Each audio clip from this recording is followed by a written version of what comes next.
আমাদের acting chairman আসাটা একটা রাজনীতি ইম্প্যাক্ট হবে না?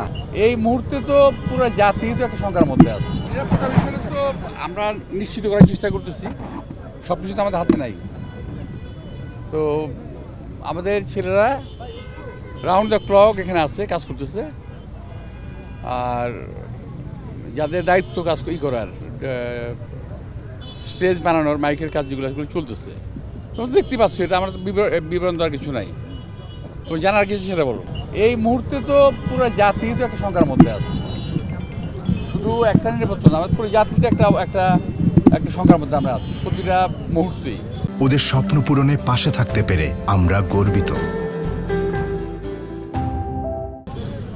তো নিরাপত্তা যতটুকু এনশিওর করা দরকার আমরা চেষ্টা করতেছি, বাকিটা আল্লাহর হাতে। সহযোগিতা কেমন করা হতে বলতে পারবো না, তবে অসহযোগিতা নাই। তোমার কি মনে হয় যে আমাদের অ্যাক্টিং চেয়ারম্যান আসাটা একটা রাজনীতি ইম্প্যাক্ট হবে না? অফকোর্স রাজনীতিতে একটা ইম্প্যাক্ট তো আছেই। এটার দেশব্যাপী এটা নিয়ে একটা আলোচনার বিষয়বস্তু এখন তারেক রহমান সাহেবের আগমন।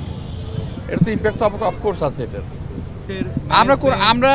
আমরা কোনো পরিকল্পনা, শোনো, লাখো মানুষের সমাগমের পরিকল্পনা আমরা করি নাই। যদি লাখো মানুষ সমাবেত হয়ে যায় সেটা তো আমাদের কিছু করার নেই, তাই না? এখন অ্যাক্টিং চেয়ারম্যান আসবে, দেশে মানুষের একটা জাগরণ তো আছে, সেই জাগরণের প্রতিফলন এখানে ঘটবে, এটা আমরা আশা করি। কিন্তু এটার জন্য যে আমাদের খুব একটা মানে ওই যে মানুষ আনার পরিকল্পনা, সেমন কোনো পরিকল্পনা আমাদের নাই। তবে আমরা আশা করছি যে এখানে মানুষের সমাগম ঘটবে, স্বতঃস্ফূর্ত। এটা দুইটা গেটই খোলাই দেন, যেমন দেখছো দুইটা মাত্র, দুইটাই খোলাই দাও। কেউ ঢুকবে না,